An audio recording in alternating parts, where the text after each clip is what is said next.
Welcome, everybody. I'm Chris Osgood. I co-chair PFF with Dr. Yusuf, and she's asked me to serve as a moderator today. As you know, the title of today's workshop is Teaching Advice from the Trenches, a teaching workshop led by graduate TAs, and we had three distinguished participants who will be joining us today in this conversation. We have Jamie Durbin from biology, and Sarah Ehlke from psychology, and Brittany Samulski, PT, almost completed her program, all of whom are serving as TAs and give us some insights into what their experiences have been. So, and we welcome audience participation throughout. Don't have to save your questions to the end if you don't want to. So question number one is, what are some challenges that you faced as graduate TAs? Would ever like to lead off? I can start. What I found most challenging was trying to find time throughout the day to answer all of the emails. I teach anatomy and physiology in the biology department, so there's a couple of us who teach, but there are 340 students. So we tend to get a lot of emails throughout the day, and it just kind of had to set an hour out of the day to just reply to emails, and it's difficult to stay on top of them, with research and classes and replying to other emails. But that was a really difficult thing to get a hold of at first. Yeah. I find I do an online course where we use Blackboard, and if I see the same question over and over again, I just put it on Blackboard and say, here's the answer. Not that I necessarily read it, but it does save a little bit of time to be able to broadcast it. Right. So Sarah, how about you? What do you find is the most challenging experience here? Last fall, I TA'd for an online course, and what I found the hardest was a lot of when the assignments were due was kind of out of my control. So it didn't really matter what other classwork I had going on. I had to realize after the first assignment, when their assignment was due, when I had assignments due, it didn't matter that I had assignments due. I still had to get those grades in for my TA. So it was kind of out of my control, and then I realized I need to do my work prior, and that way I had that chunk of a few days to actually grade their papers. So I think not having that control and realizing I need to balance my schedule around the TA was a little more challenging at first. All right, so my background is that I came in and I got a clinical doctorate in physical therapy in 2011, and I was a TA then. And then I went and worked for 5 years as a physical therapist on the field, and now I'm back in 2016, and I'm back being a TA. So I've TA'd twice for Old Dominion in different capacities and in different parts of my life. So to me, I think the hardest part is work-life balance, because being a TA when I was in my 20s as a DPT was way different than being a TA in my 30s when I have a husband and a house and a business and everything like that. So I think choosing your priorities is really, really important. A lot of times you want to commit 100% to teaching, you want to commit 100% to being a good spouse or boyfriend or girlfriend. You want to commit 100% to maybe being a good parent, to being a good coworker, and then you realize, I've just committed 700%. So you have to be really mindful and about what you choose is your priority, and that you're allowed to change those priorities. Maybe one week I'm a really great researcher, the next week I'm a really great teacher, and the next week I can't be any of those, and I'm only a really great spouse because my family needs me or something. So I think communicating what your priorities are is really, really key to that, as well as sticking to your integrity. If you choose something and stay by it, a lot of people will support you. That's something I found, especially being here at Old Dominion. And above all, just stay really humble in your choices too. You have to accept your limitations and understand you can't do everything. How many folks in the audience are TAs this semester, just out of curiosity? 2? Okay. Some of you others, you may be moving towards this in the coming semesters, so this is a good insight. Any questions on this first Yeah. I just wanted to add, for those of you who don't know me, my name is Yusuf, and I'm actually the co-chair with Chris of the Preparing Future Faculty Program. And I just wanted to, Brittany had mentioned work-life balance. I just wanted to use this opportunity to kind of plug our next PFF workshop is actually on work-life balance, so talking about the challenges of work-life balance. So keep that in mind for November 3rd. If work-life balance is something that you struggle with, you can come out and hear other people and how they struggle with it, and also how they deal with it as well. So very similar advice to what you heard Brittany talk about. So just kind of save the date. For those of you who are TAs, have you noticed that your professional relationships have changed at all? Where you were maybe a professor's student and then they brought you on as a TA. That was something else that I found really challenging as I've gone through my career. When I was a DPT student, my relationship with my now coworkers was very different than what it is now later in life. So sometimes you have to be confident without being cocky, or you don't know when to make personal connections with faculty and coworkers versus more professional relationships. So I find that challenging sometimes too, because a lot of times when you're a TA, sometimes those lines get blurred a little bit. You become friends with your coworkers, and that's always a good thing, but it can make work challenging sometimes. I also found that another challenge was I was a TA last fall, and then in the summer I taught my own class, and now I'm teaching. And even when I was TAing, I would hate to give out bad grades, and especially fail students. And so that was challenging for me to accept that, these students are actually probably putting in maybe not a lot of effort, so maybe they should not be getting the good grades that everyone else is getting. So for me, that was actually challenging, was to give these bad grades and an F if needed. Quick question, actually. This is my first semester of the year, so I don't know. Is there a cap that you give you guys, so you can give only 3% of the class will have an A, then there is a 5% B and so on and so forth, or not really? You can give as many A's as you want. Yeah, I don't have any. I think it's class dependent. Oh. Yeah, I wouldn't say the university has any, set guidelines, but it might be for the course. It would be a little bit messed up if I gave, only 5 A's out of my 340 students or whatever. My school used to have that for everybody, so that's why I'm asking that. Yeah.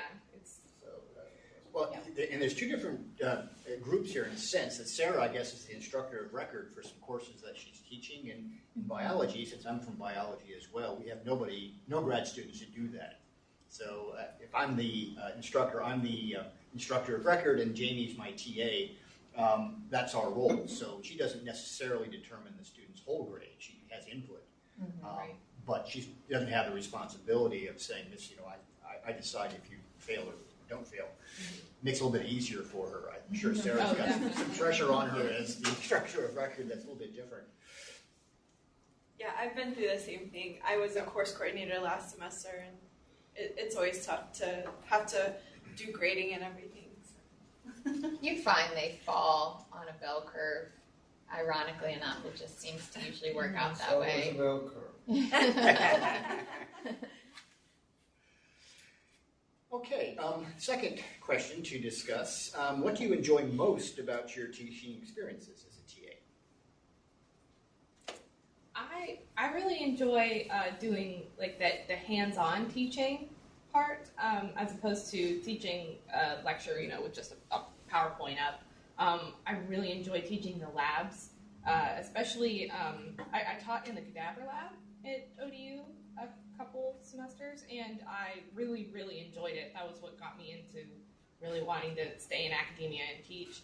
But I really like being, having a smaller group of students and showing them, hey, this is what this is supposed to look like. This is, what it looks like when somebody has some type of issue. And, I think it's a really neat experience to actually show people what they look like inside, because you look at yourself every single day, but you might not have any idea what your heart really looks like. So it's kind of crazy to be able to see it, show that to someone.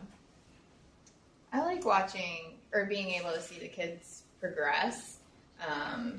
We do a lot of writing assignments, and especially when I was a TA for research methods, you could just see them take the comments that you gave them prior, and so you can actually see them in the stepping stones in learning more.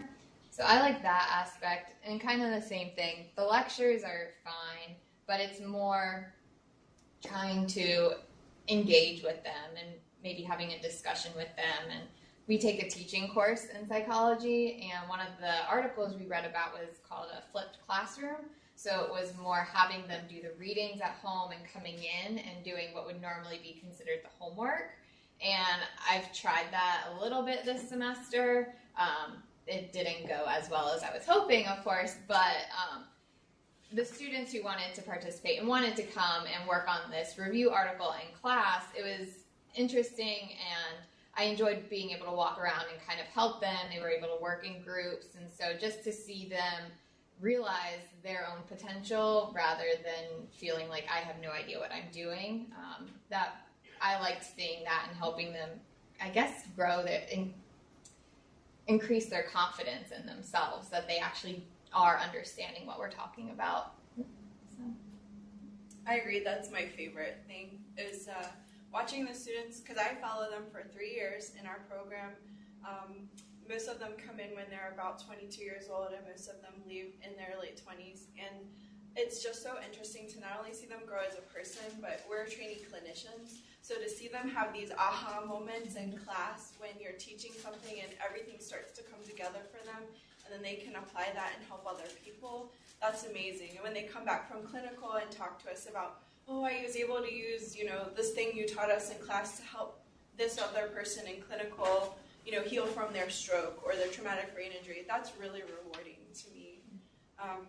And I just love student enthusiasm. I worked in healthcare for 5 years, and when people are sick and in pain every day, it's a huge drain on your personal energy. So to come back and be around students, it just really gives you a lot of energy. They're so enthusiastic, they want to learn, so that's what I love about being in academia. That's great. Yeah. You really play off their enthusiasm. Yeah. What do you dislike most about your positions? The grading is hard. Time-consuming. Mm-hmm. Well, not so much for me because we use the turning point clickers, so I lucked out and don't have to do really any of the grading unless somebody forgets theirs and we have to do it by hand. But Can you just elaborate for those in the room who might not know how the turning point clickers are used? sure, they look like a little remote, although honestly they're getting bigger. They look more like a BlackBerry now.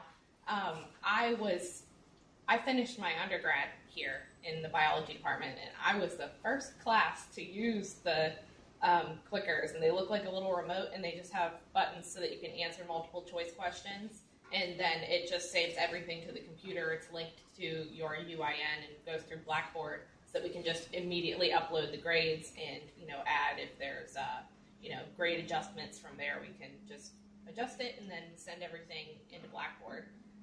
It really helps when we have a high number of students and there's a lot of test questions. We typically do 48 questions, and there are 10 choices. It's A through J, so it's helpful to have this little remote, but it doesn't always work as planned since it's technology. So our first test this semester, we started 15 minutes late because we had to install new software that we were unaware of. So it does have some challenges, but they are really helpful. But it still comes down to my least favorite thing of teaching has to do with the clickers, because it has a screen on it, the new ones, and it's about this big. And when the students input their answer, it's huge. It's in big block letters.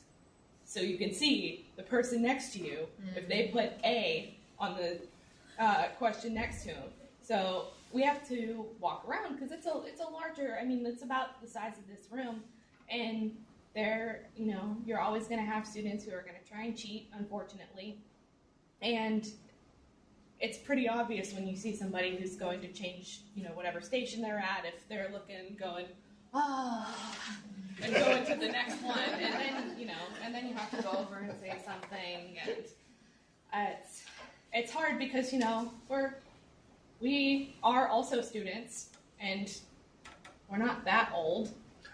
So we know how to work technology, and we know how people try and cheat because we've been there. We've had people in our classes try and cheat. So I that's my biggest thing that I dislike is having to go over and tell somebody if I see you looking at somebody else's clicker or their paper again, I'll take your test and throw it away. And I feel bad because it's a lot of time that some people put into the class, and then people try and take advantage of that. So that's what I dislike the most. That's what I dislike the most.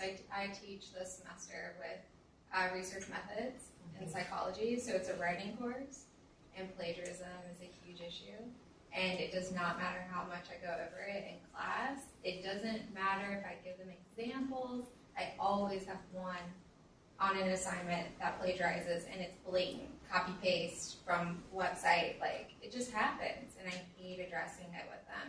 Right. Because you want to be stern, and you want to tell them, my instinct is to fail them for the course because they plagiarize, but you can't do that. So, right.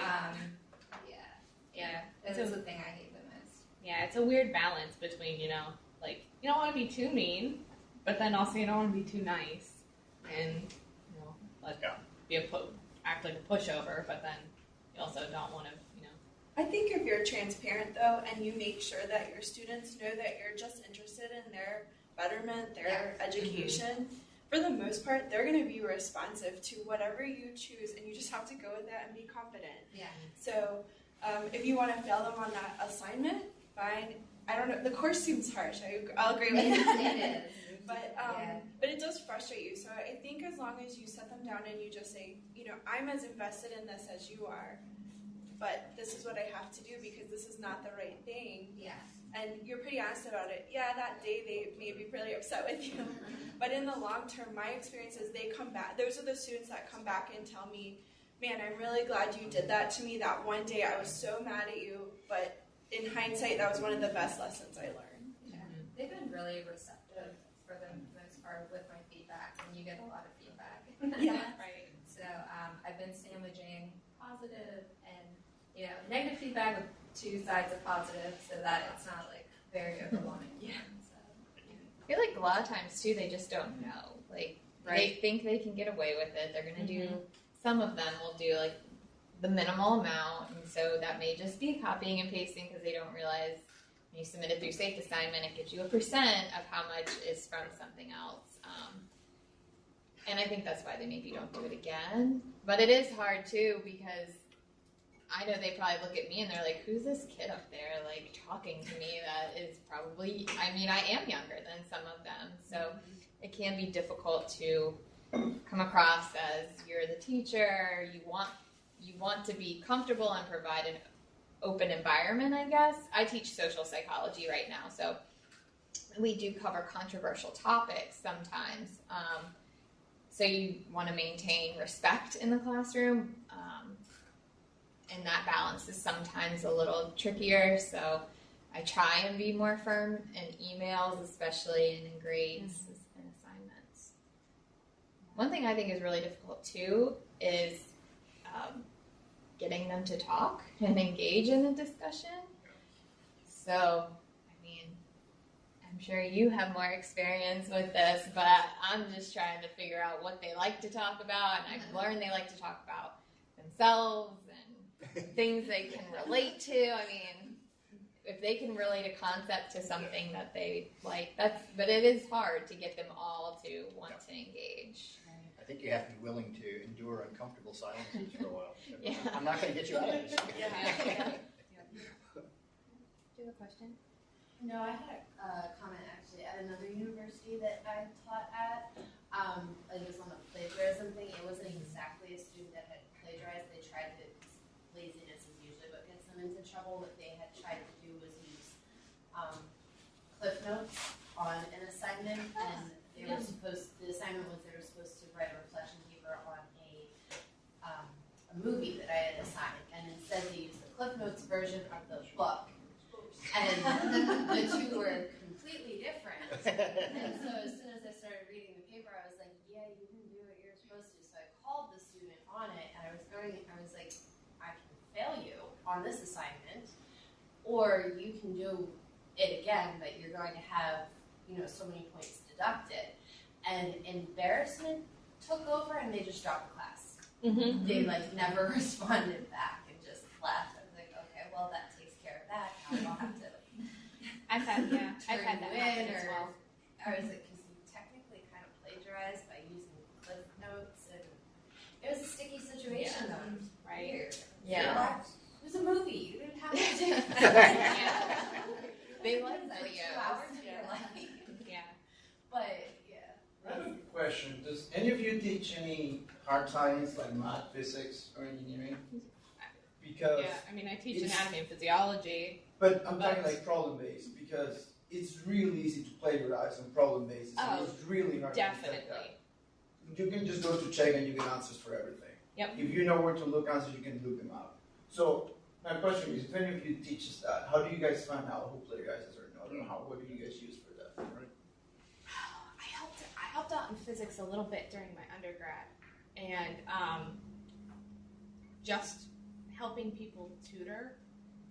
People tell you. So whoever's over in the tutoring center, like, do you work in the tutoring center at all or anything? I can't work as a TA because I have a full-time job. But Okay, yeah, the people who work over in the tutoring center, the ones who are, coming in and asking for help, half the time they'll come right out and say, oh, I got the other answers on Chegg, but I'm having issues with this one because it's not up there.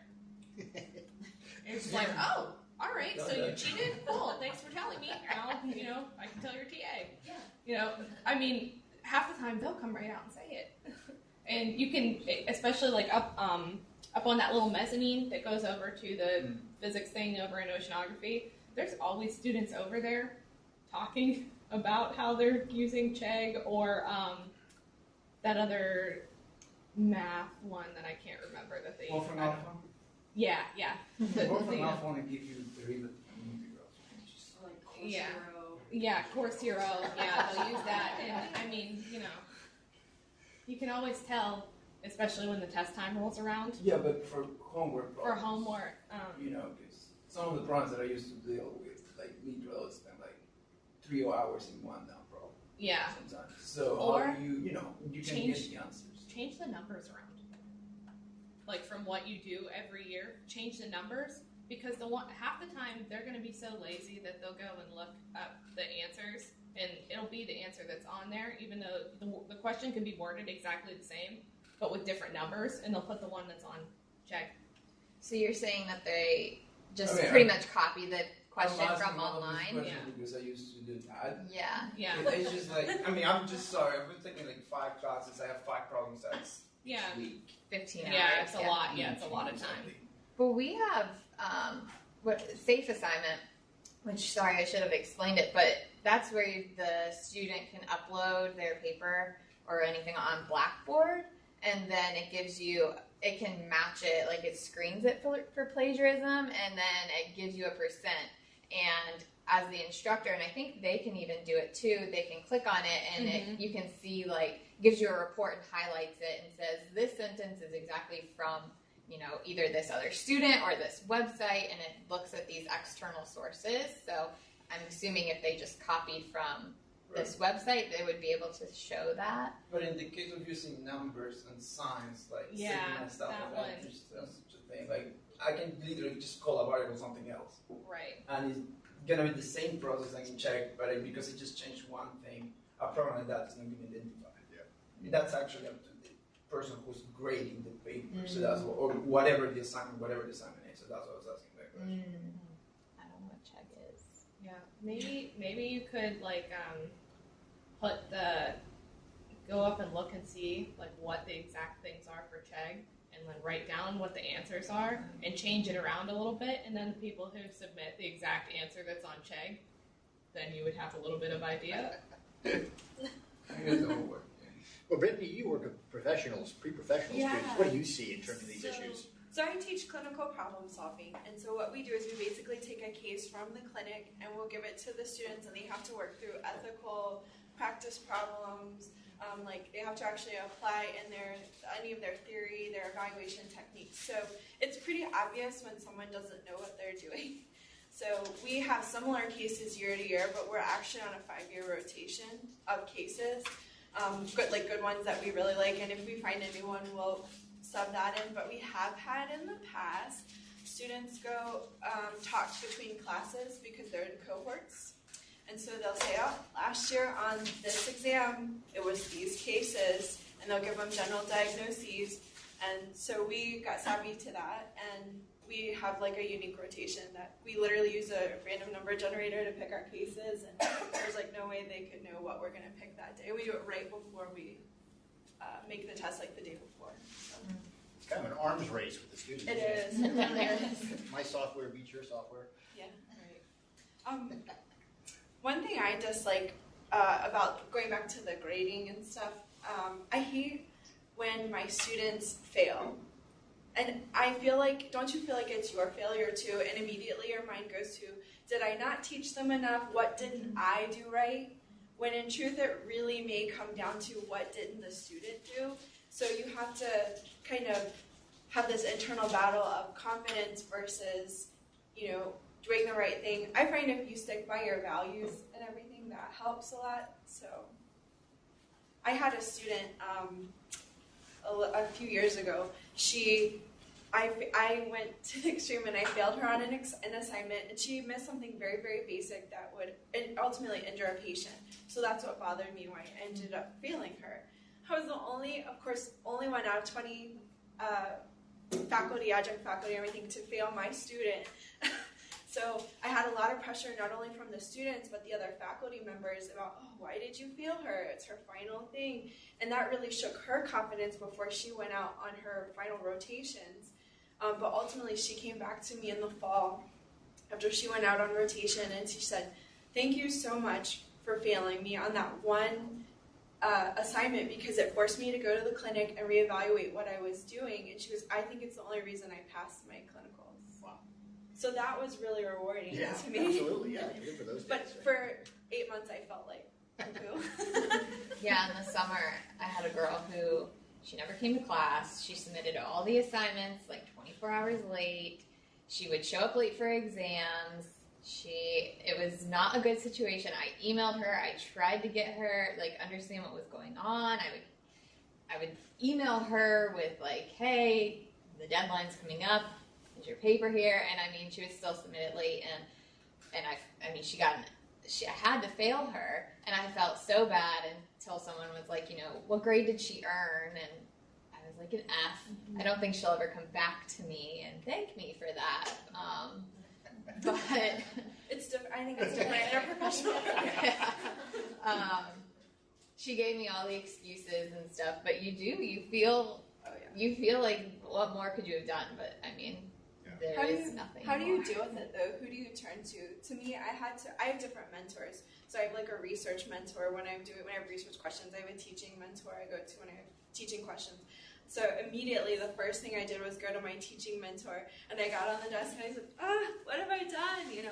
And it was really great to talk to her, because she was able to work me through how to handle it and different ways to handle it, because she had been there. She's been doing it 20 plus years, so that was really helpful. It's nice when you TA, because you can go to the professor. Right. I think it's a little bit different for me. And even just within the biology department, it's a little bit different for me having, Dr. Stevens to turn to. He's been doing this for a very long time and has had, so many students that he's kind of seen it all.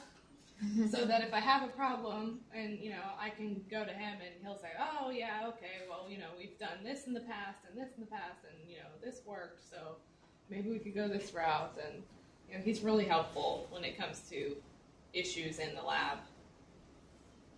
Yeah. Go to people with experience. Mm-hmm. Definitely. Get a mentor. Yeah, definitely go to somebody who can help you. And don't be afraid to ask for help, too. That's another thing that I see a lot of people not asking for help when they need it. Not just students, but I mean us.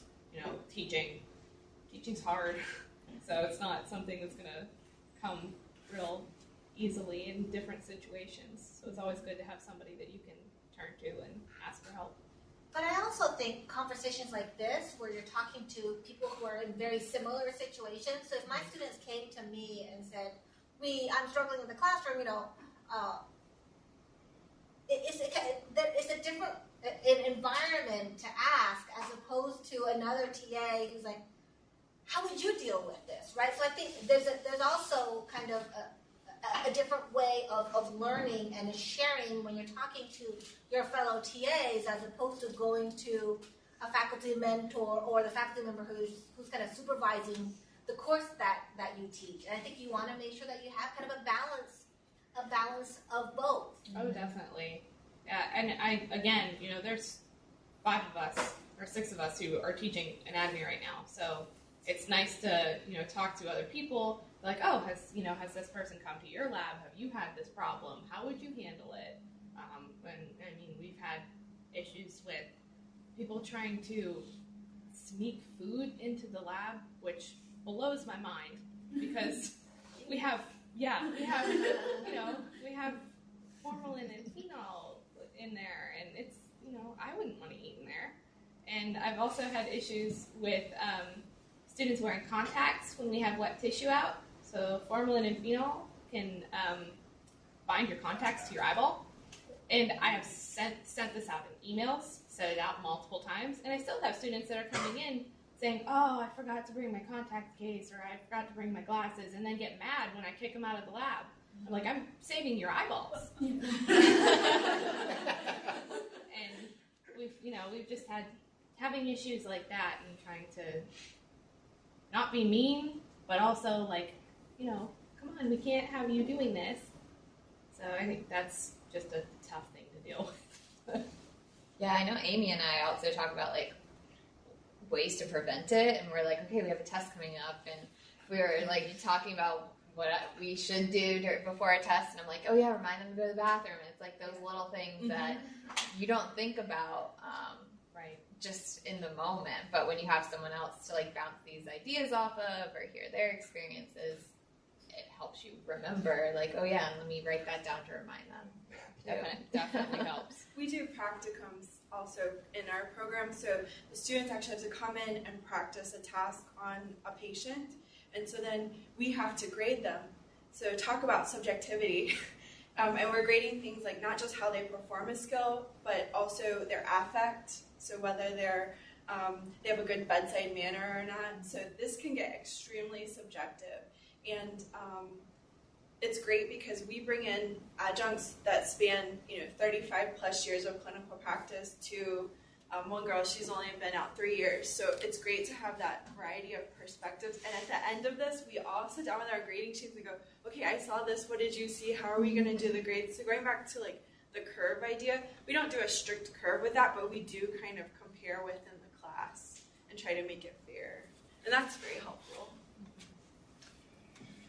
Okay, why don't we, you kind of touched on this to some extent, but think about this. Can you share a memorable teaching moment with the group, something that really sticks with you or you anticipate sticking with you?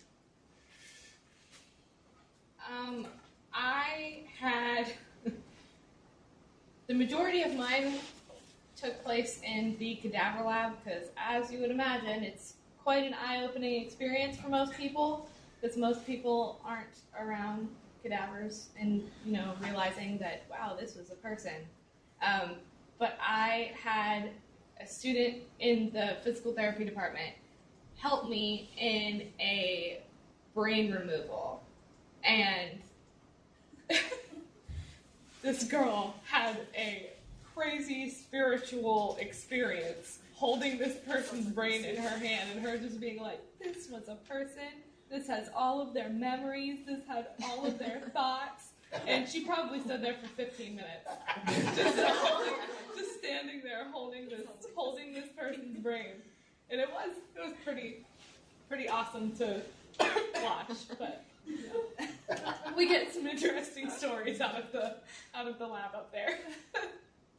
That was definitely one of my memorable moments. that cool. We just, I mean, I've had a lot of, maybe not the ones you want to remember. Recently, though, I have had a student, and it kind of goes back to what we were talking about earlier about like the aha moment for students. And I have 125 kids in my class, and so we had just covered a bunch of concepts. And I asked them to pick one and write a potential exam question, and not just like a definition question, but basically give me an example. And there was like a group of them, and I was walking around, I gave them a few minutes, and there was like a group of them that they weren't writing anything, and they just kind of looked confused. So I went over to them and was talking to them about, and rephrased the question, and then he was like, oh, so like, I don't remember what the concept was he used, but he related it to himself. And then that got like another kid that was like, yeah, and I have it. And so it kind of started a conversation between them, and then I just kind of like walked away because they clearly understood what they were doing. And so it goes back to what I find the most memorable for the good things is when they can figure this out on their own and don't really need me as much and relate it to themselves, which I like for psychology purposes at least. And memories. Mm-hmm. Yeah. That's wild with the brain. I know. Mine was definitely the first time I was in class and I had to tell the students, I don't know the answer to something. And so what do they tell you to do? I don't know, but I'll look it up and get back to you. Except my students were really harsh about it. Get back to them, because that happens to my professors. I ask them questions and they have no Yeah, and they don't, I mean, we're human. We're human. Mm-hmm. So I was like, I said, all right, I know how to handle this. I don't know, but I'll look it up and get back to you. No, they were not taking that as an answer. So I was shocked, and ultimately I did go look up the answer and tell them, and they were like, oh, great, we could have done that. And I was just like, man, they're harsh. But I stuck by that for my whole first year of teaching, and I just said, you know what?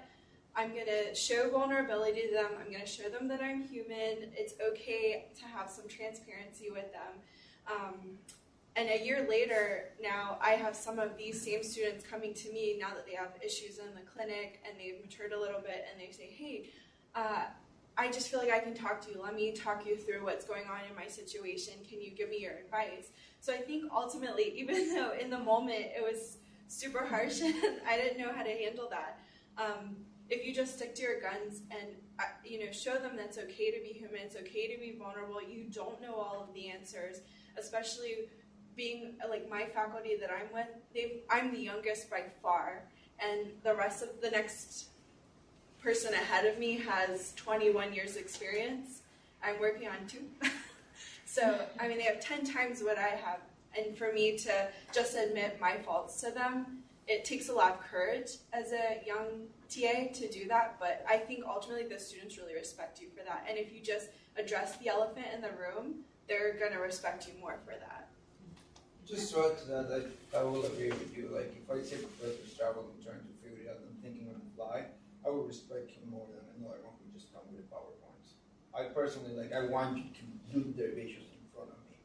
I just don't want the derivations to be given away to me. I can just grab a book and redo that. Right.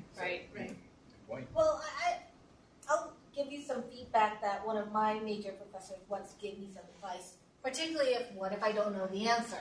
And this was actually when I was guest lecturing for his class. I was technically a TA. I was his research assistant. He said, well, I'm going to this conference, so I'm really going to need you to teach this class. I was like, okay. I said, what if I don't know the answer? He says, this is a teachable moment. So if you don't know the answer, ask the class to work with you to figure out how would you answer the question. And I said, okay. Because it was, I would have been more comfortable saying, let me get back to you. But it was like, well, how would you have gone out and found the answer to that? Work with the class to do so. And I think the environment that we're in now facilitates that more than way back when I was doing this. Because now they all have tablets, and they have phones, and they have computers. We can all try and look up, figure out how would we find that answer. So I think it's kind of that, it's showing the vulnerability, saying, I don't know, but let's think through as a class, how could we find out? Rather than, I'll get back to you. Yeah. I think ultimately what I found is they're not interested in the answer. They can Google anything now and get the answer.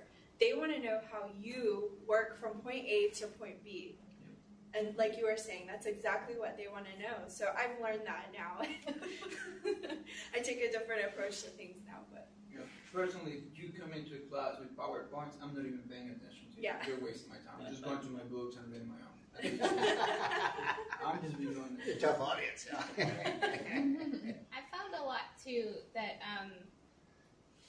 going and finding videos on YouTube, especially for like some of the different biological pathways, or like describing a neuromuscular junction and seeing how it actually works instead of just having a picture plastered up on PowerPoint.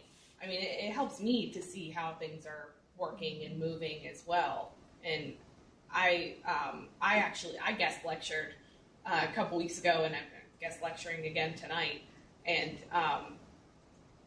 there were so many things that they were asking me that had nothing to do with what I was teaching, but stuff that they had learned the week prior. And I pulled up a video on YouTube of how the electron transport chain works. And it was just like clicked for so many of them to see it actually working in motion, that it helps to, and it was a refresher for me as well. So I think that helps also. I have a question for Sarah. I'm a psych TA, and especially in psychology, you mentioned how you like it when they connect everything to themselves. You always get self-disclosure in your classes. How do you handle that?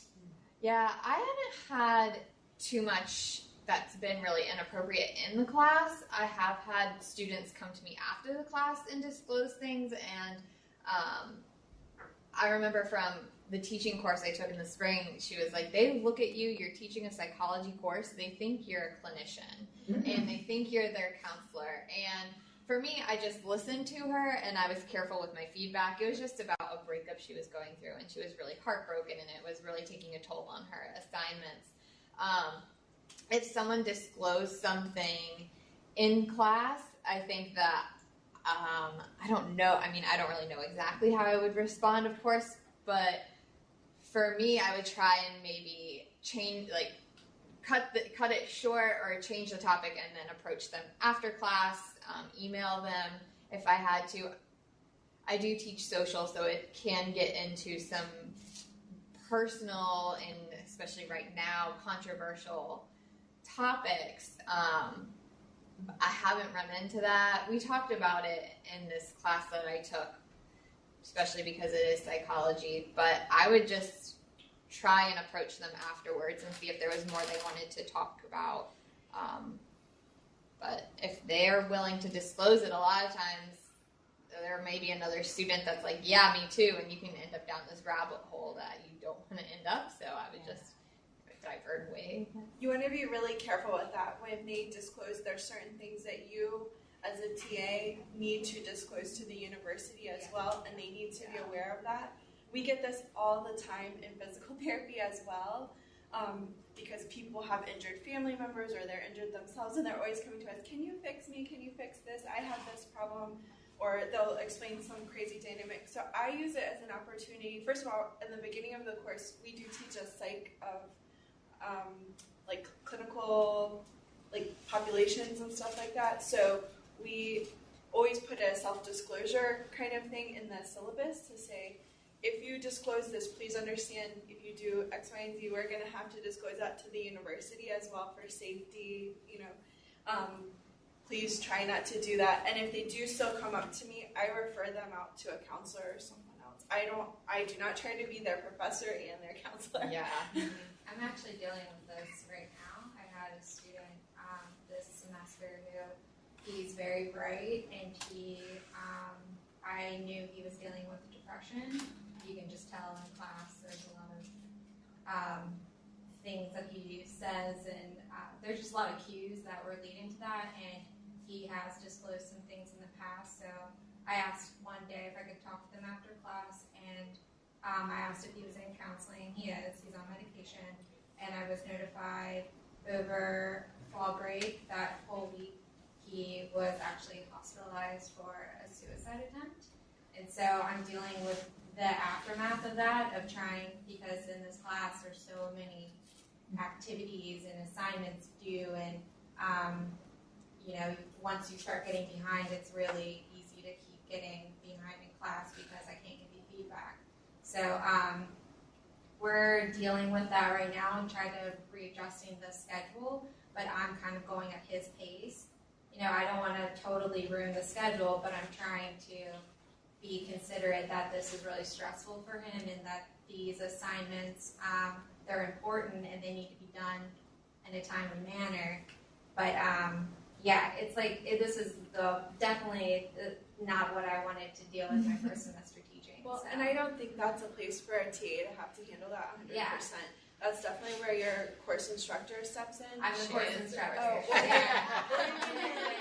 Yeah. Or your program director too. Yeah, no, I mean I've sought out other That's advice so from nice. I've done that, so no, it's just it's within the past week, so I'm still playing it by ear, but it does happen. I didn't think it would happen my first semester of teaching, and it totally I feel like I would ask someone, I'd be like, this just happened. We have a student going through chemo right now, and she's been going through it for a year, and it's been really tough. So that I had to bring the program director in on that, and I had to clear it with her first. And that's been really helpful because as a program, we're able to move at a different pace for her than for everybody else. So. I was teaching a women's and gender studies course, and the content of the course led numerous of my students to disclose that they had been sexually assaulted. And so I taught the course twice, and so the first time it happened, I wasn't prepared for it. But what I did, and it wasn't in the classroom that it was disclosed to me, it was through assignments. And so what I did was I just provided all of the resources that the students would possibly need, like here's your campus resource, here's the national resource, here's the hotline, it's everything. I didn't tell anyone, I was the course instructor though, and I didn't disclose that to anyone else because I felt that they had told me in confidence, and even though I wasn't their therapist, it still wasn't my place to tell anyone else about that. And they were older incidences, so it wasn't actively happening at the time where the university would need to know about it. But then I was more prepared for it to possibly happen the next time. So I had I listed those resources on the syllabus, and then when it started happening the next time, somebody started talking about it in class, and it was like, okay, I don't want to shut this conversation down, but I also don't want to bring up anything for anyone else, so we can talk about this after class if you would like. And it also happened in their assignments as well. And at that point, I went to a mentor of mine. I was like, okay, I don't know what to do. Do I just stop using this assignment, this book? I feel like I need to. I'm not their therapist, so I don't know what to do anymore. Yeah.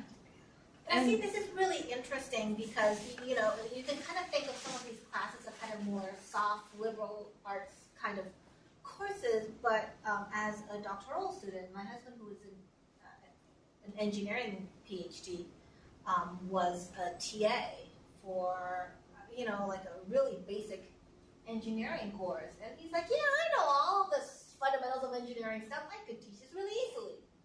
What he wasn't necessarily prepared was for kind of being the confidant and dealing with things outside of the classroom, like, I'm not sure I'm prepared to be an engineer. and so that was honestly what I think he struggled the most with, not necessarily the subject or how to be a teacher or how to convey the substance, was, I think, because of the nature of the subject matter, just difficult with dealing with, what am I going to do if I flunk this class? I can't flunk this class. I'm just kind of like,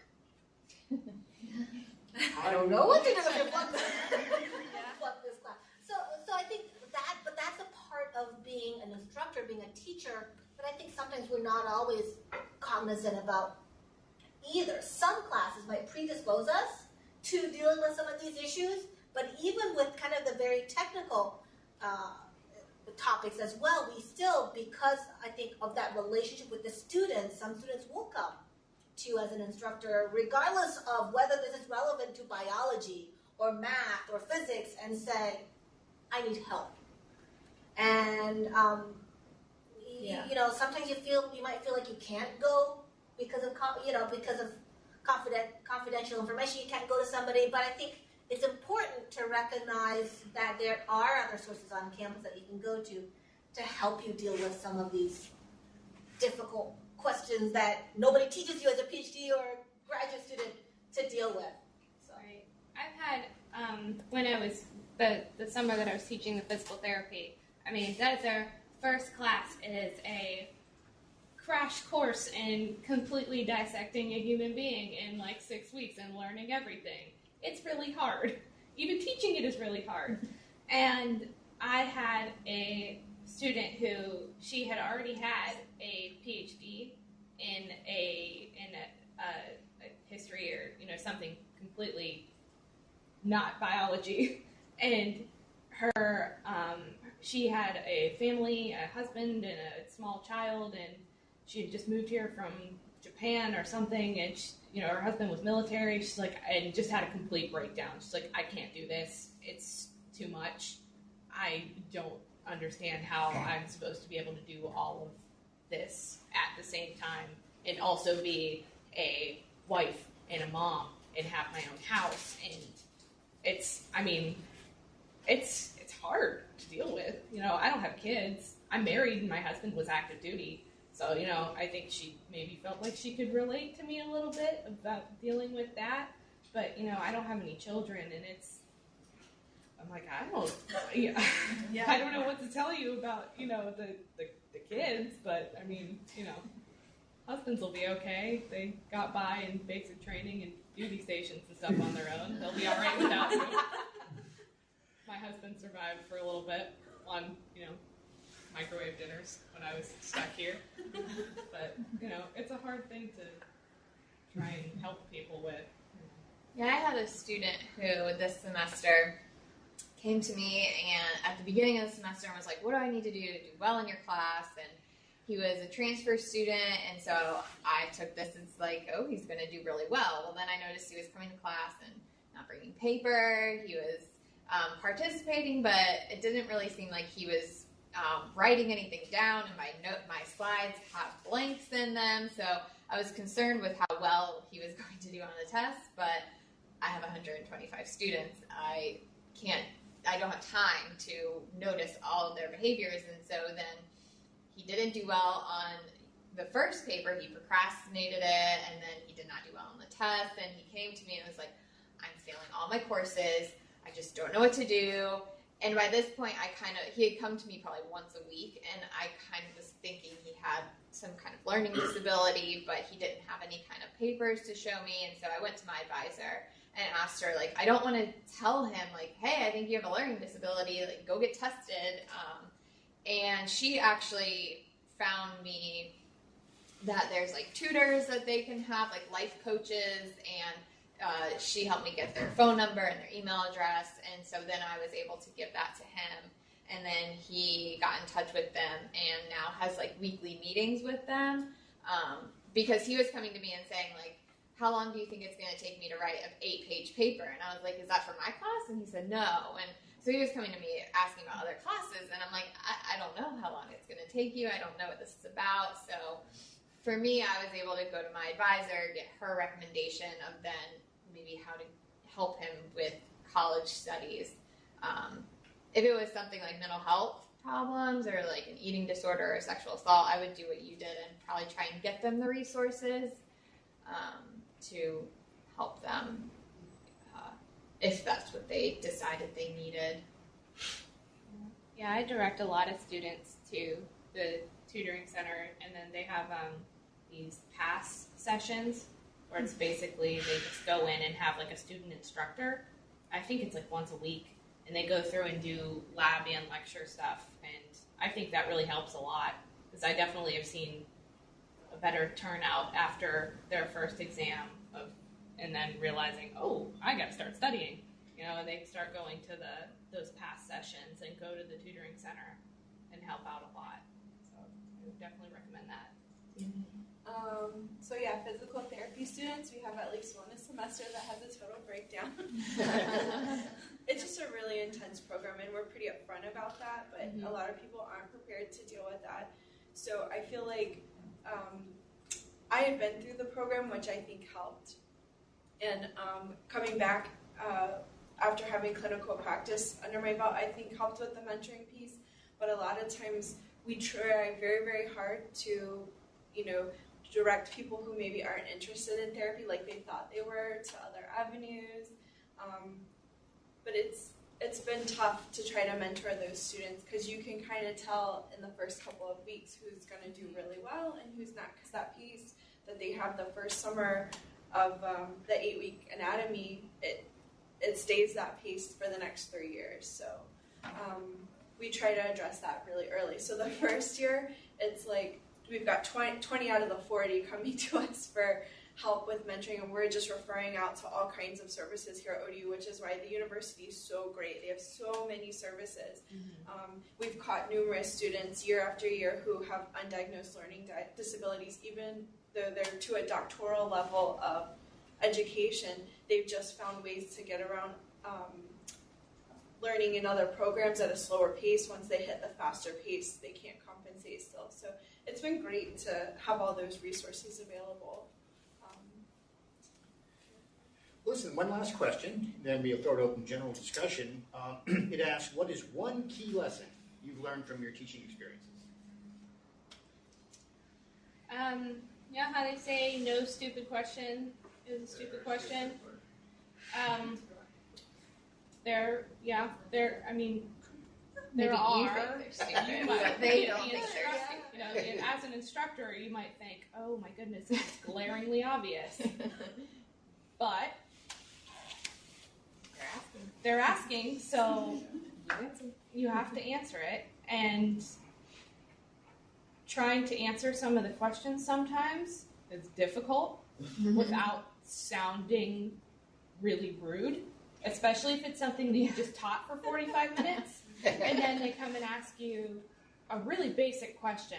Like if you just go through and spend 45 minutes talking about muscles of the forearm, and then they ask you something that you're just like, oh, I just explained this. Everything. Like a simple direction or, something like that. But, that has been one thing that I've definitely learned is that every stupid question that you think in your head and don't say out loud in the class, when you go to teach, somebody will come and ask you that question. And it may be the way that you're explaining it. Like maybe you have to come up with another way, and so it makes you think really quickly. And I mean, there's a point where they have to just go and find out on their own if they aren't getting it. But maybe it's the way you explained it that it makes sense to you, but you're not talking in the terms they're understanding either. Right. And, everybody learns differently. So trying to explain that same thing that you just taught forever and ever, but in a different way, is really hard sometimes.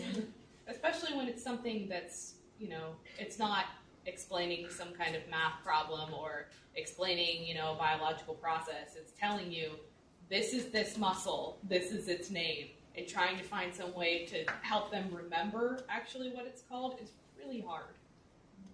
Just to piggyback to what you said, when I was taking Calc 1, it was the day before the final. The notation in Calc 1 is y prime equals y prime equals dy over dt. This guy goes, raises hands, and you have been using y prime the whole semester. This guy raised his hands the day before the final. Excuse me, professor, what's y prime mean? Everybody in class was like, get out. Just get out. Too late. You're going to have it every single time. It's like, how are you making it this far? I always get emails before the exam asking what's on the exam. When they have a study guide that's been up on Blackboard since before the course even started and it's labeled, everything is on their exam, but I still get an email, what's on the exam? gonna happen.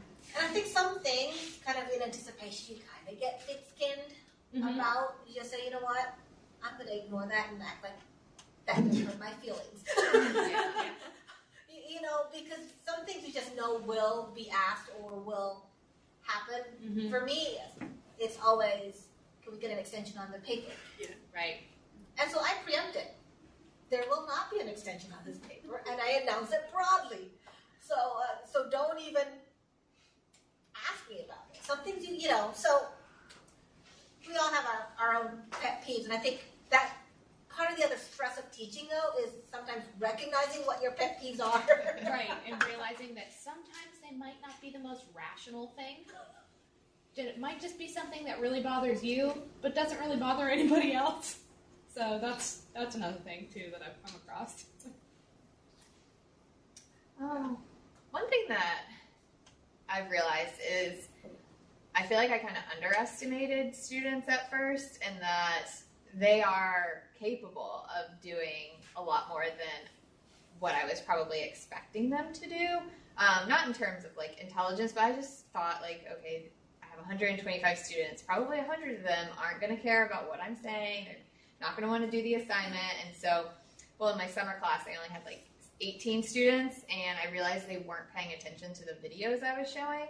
And so I thought like I would give them assignments and make them do a journal article review, which is typically a harder assignment. And I wasn't giving it to them because I didn't want them to stress out. And so I was like, no, if you're not going to watch my videos, then you're going to be doing this journal article assignment. And they ended up doing great, and they liked it. And I was like, well, this is whatever. Like, this didn't work out how I was expecting.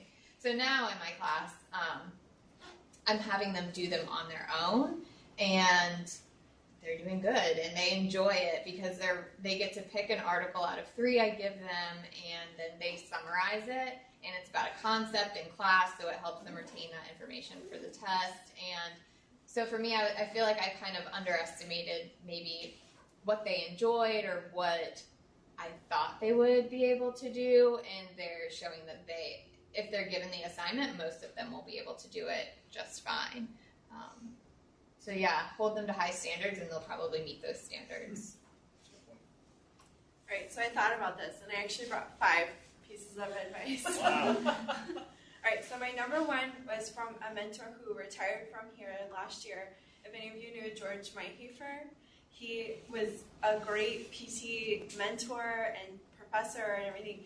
And I said, Dr. Mayhefer, you've been the president of the Virginia Physical Therapy Association. You ran the ODU School of PT for so long. Do you have any advice for a lowly PhD student who wants to get into academia? And his number 1 thing was stay humble.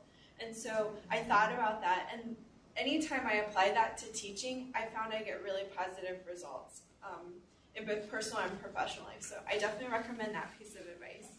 I recommend getting a mentor or a few mentors if you have different aspects of your life. That's been invaluable to me over the last couple of years starting to teach. Stick to your values, even if things get sort of uncomfortable, because ultimately you can answer for your choices as long as they're supported by your values. And then this was something I learned the hard way. Start the semester strict or really tough with your class, and then soften up. Don't try to be the nice guy or really soft at the beginning of the semester and get tougher. It just never works out well. So that was good advice. And then fake it till you make it, but know what you don't know and admit that. So Chris, real quickly, I do have a comment from somebody on WebEx, and this is a student who basically said that in his classes, he would rather have students ask many smart and stupid questions than for them to just space out during the class session. And he finds that students find him more approachable with the more questions if he can handle the stupid questions smartly and calmly, and to boost their confidence in asking questions. So sometimes there are those, what we might think, oh, come on, are you really asking me this? But how you respond to that might, I think, improve the interactions with students in other potential situations. Yeah. Right. I would much rather have them come up to me in class asking that instead of sending me an email at midnight the night before the test And, you know, I feel like it would definitely benefit them a lot more, and there are other people who might not have the courage to ask that question. So it definitely helps a lot. Or picking on people. I found that also. That's another thing that I've found professors do that I hated as an undergrad. My very first class here at ODU was A&P, and I sat in the front because I didn't have my glasses yet, so I couldn't see. And Dr. Stevens sat next to me and handed me the microphone in front of the entire class in that big lecture hall and said, "Tell me 30 things about the mitochondria." And, you know, you just like, oh my God, I don't know. And then you think, you know, immediately the thing that everyone who's ever taken any biology course knows, oh, the mitochondria is the powerhouse of the cell. Done. Here. Okay. And, you know, picking on people and trying to get them to answer questions, even if it's something crazy like that, gets them to think. And then they have in the lecture halls now those little cubes, and they have like microphones in them. Yeah, you can toss it to somebody. Yeah, and it gets I was like, what is this thing? Who left this here? Yeah, you can toss it. Yeah, a microphone. Wow. Yeah, and it gets people to, you know, it gets the students to talk a little bit and realize, you know, that it's not the scariest thing in the world to talk in front of the class. Well, thank you, folks. That was a wonderful session. This was very interesting. And I'm sure folks would be glad to stick around and talk more casually if you wish. November 3rd is our next November gather. 3rd is our next PFF event on work-life balance. But if you go to the Graduate School 101 website, you can access it from the PFF website. We have our calendar of events for not just the Preparing Future Faculty events, but also the Preparing Future Professionals program as well. We do kind of have a small audience today, and we've kind of had much more of a discussion rather than a formal kind of just panel discussion. So I would like to ask if anybody has any additional comments. If not, I think we might just wrap it up early and actually get 45 minutes of our time back. Did you want to talk to them about getting credit for this session? Yes. Yeah. Sorry. So for those of you who are present in the room, you have to complete an online reflection and feedback form to receive credit for attending today's event. So these sheets are, the address to it is right here with a QR code on some of them. So grab one if you need information on that. Otherwise, thank you all for coming.